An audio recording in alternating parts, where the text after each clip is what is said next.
Hello everyone, আজি বনাবলৈ এটা মটন কাৰী তাৰ কাৰণে মই প্ৰথমে পিয়াজ বিলাহী আৰু আদা নহৰুৰ পেষ্টখিনি লৈছো একদম সিম্পল কে বনাম আৰু এফালে মাংসখিনি মই আধা ঘণ্টাৰ কাৰণে মেগনেট কৰি থৈ দিছিলো তাত দিছিলো আদা নহৰুৰ পেষ্ট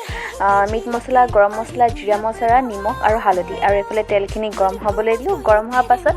মই পাঁচফোৰণ দিলো আৰু এফালে পিয়াজ দিলো আৰু এফালে অকমান চেনি দিছো যাতে কালাৰটো ভাল আহে আৰু এফালে যেতিয়া পিয়াজখিনি অকমান সিজিলে তেতিয়া মই বিলাহীখিনি দিলো আৰু বিলাহীখিনি সিজিবৰ কাৰণে মই নিমখ অকমান দিলো আৰু এইখিনি যেতিয়া সব সিজি গ'ল তাৰপিছত মই মাংসখিনি ইয়াত দি পিনে অকমান দি লৰাই দিলো আৰু মাংসখিনি অলপ দেৰি ভাজিম ভজাৰ পাছত তাত মই আলুখিনি এড কৰি দিম আকৌ পুনৰ এবাৰ ভালদৰে মিহলাই ল'ব বস্তুখিনি যাতে মিল খাই যায় আৰু এফালে অলপ দেৰি ঢাকি মেলি থৈ দিব আৰু অকমান ভাজি ল'ব তাৰপিছত আপোনালোকে নিজৰ আন্দাজ অনুসৰি পানী দি দিব আৰু পানী দি পিনে 8টামান হুইসেল মৰাই দিলো আৰু এয়া আমাৰ মটন কাৰী ৰেডি হৈ গ'ল আৰু যদি আপোনালোকৰ ভাল লাগিলে ট্ৰাই কৰিব আজিলৈ বাই বাই